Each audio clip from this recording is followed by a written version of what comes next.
No doubt. Went from 8 wins to 10 to 11 to 12. It's amazing. All right. Coach, the news came out yesterday about saying Surratt. How big of a loss is that for Wake? Oh man, he's a great player. You hate it for them. I mean, he is a really, really good receiver. Great, as I was talking about yesterday. Great ball skills, a great finisher on the ball. He's an excellent leader. So I mean, that's a tough loss for him for sure. They've got a good group of receivers. They're well coached and they got solid depth, but he's definitely a difference maker. With that little slow ride read they have, how much can you negate that by controlling the line of scrimmage? Sort of getting up Well, I mean, that's what they're pretty good up front, and they're physical and they're finishers, kind of like we like to pride ourselves on finishing. But I definitely think, if you can create leakage, number one, if you can win some matchups, if you can create a new line of scrimmage, then that ride time has to shorten. I'm sure they have it's a little different method, So I'm sure an ideal amount of time that they would like, kind of like a quarterback. You always have an internal clock in your head at a quarterback. Clock's ticking. And you want to get that ball going, 1.8, 2.4. You want that ball out of there. And I'm sure they have a timing that's perfect for them, as far as the coordination of the routes and all that. So, yeah, I mean, if you can win in the trenches and, again, create quicker decisions, a little indecisiveness, then hopefully that's an advantage for you. But it's easier said than done. I mean, they're very good at it, and they have a lot of answers. So if you just try to light up, and bring pressure, they've got some answers built in that can hurt you.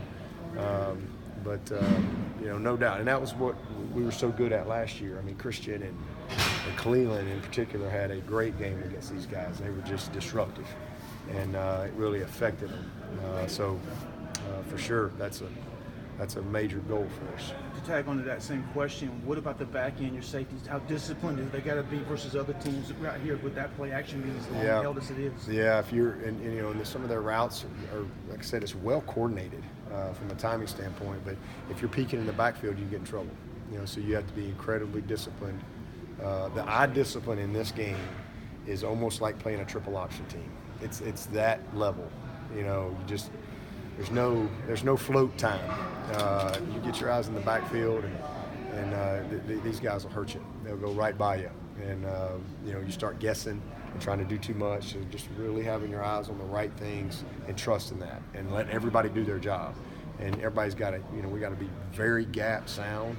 Again, just like you're playing an option team, because they can expose you and they find it. And the quarterback's a factor. He runs the ball, he blocks. He's an extra blocker in a lot of their plays. He's like boxing people out. So it's a conflict for sure on the back end. And our ends especially, they've got to be very disciplined with their eyes too, because there's a lot going on. So it's definitely going to be a challenge. And then we got to win. We got to be able to play man coverage outside. When we ask them to cover, we got to do a great job, because they do an excellent job. They're physical. The quarterback, he's not afraid to let it go, and we've got a challenge at all three levels. Coach, a lot was made about the orange britches last week. You had your block C Clemson hat on. Has that kind of become? I had it on the week before, I think. Did you have it on against NC State? November. Okay. Anytime as soon as we get to November, I switched to the block C. I've been doing that a few years now, I guess. I guess it's been, I don't know, maybe it might have been 3 years ago or so. I can't remember. 16. Maybe it was 16 or 15. I started breaking the year down in the kind of phases and just helping us focus a little bit. And so, again, November's championship phase for us.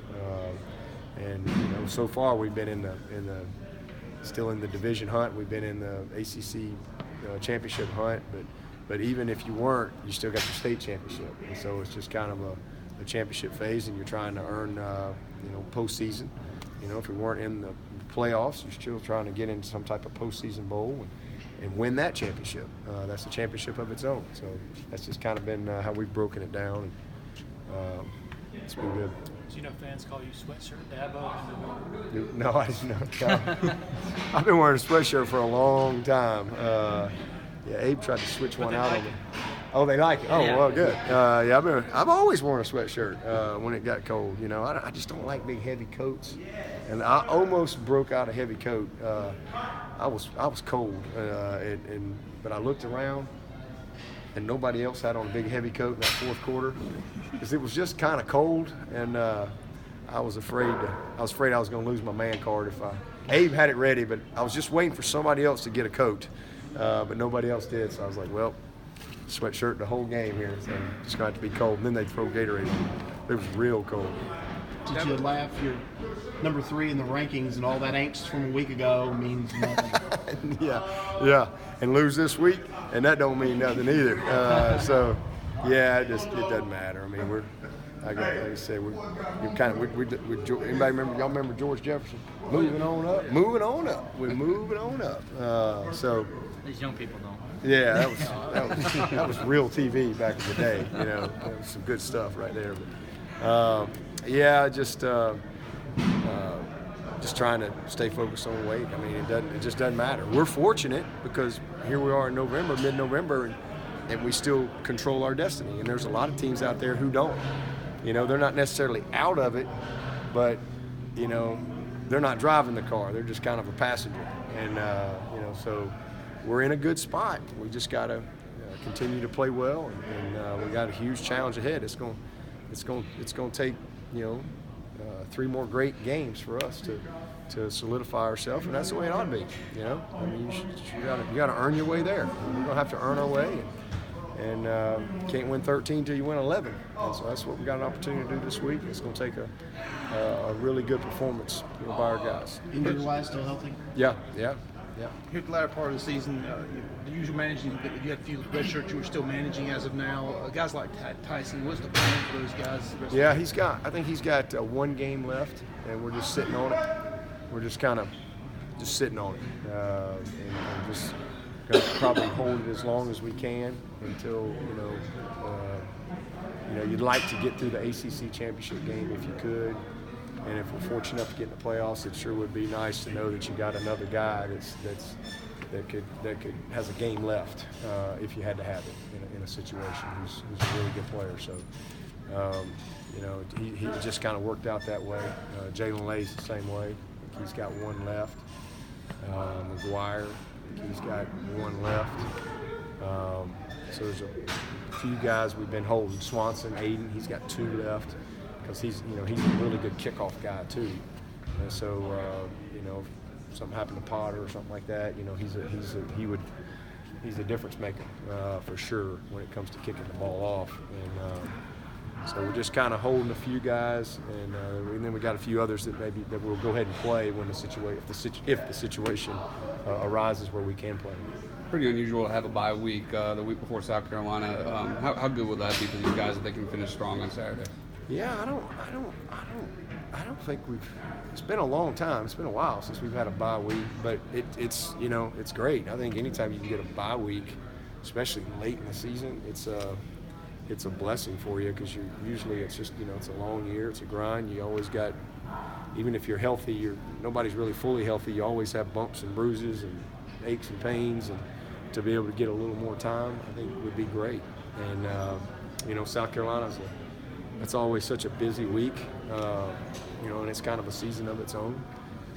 Thanksgiving and all that, so everything's kind of ramped up, and the week is a little short, so to be able to have a little extra time is great. They got an open day too, so it's good for both teams. Did Bud Foster do anything different? Defending them, weight, they just physically got after him. And they played a lot of man coverage. They mixed it up. They played some zone as well, but they just did a good job of mixing coverages, and they just affected them. Kind of what we were talking about earlier. They affected their rhythm, and with 2 ways. They got after them up front, and I thought held their own. Their left tackle is a great player, and I thought V-Tex gave him some challenges throughout the game, but their ability to cover outside, I think, affected some of the rhythm and the timing as well. And then they brought pressure. I mean, they did a good job of just mixing it all up, and they just never really got comfortable. So you got to give them a lot of credit for that. They really did a nice job, but they were physical. And if you don't play these guys, because Wake is a physical team, and it starts with that offensive line, because they get after you, and those backs punish you when you tackle them. I mean, they're just downhill physical guys that like it. And so I just think they, just kind of won some matchups. And again, their ability to cover outside. Wake's been hitting a lot of 50-50 balls, a bunch of them. And then they had a couple plays they dropped a couple balls that they've been making. They had one in that number 2 coming across that would have gone a ways, and he didn't hang on to the ball. So they just missed a few plays. And when you're in a game like that, those plays are critical. So just VTech just was the better team on that day.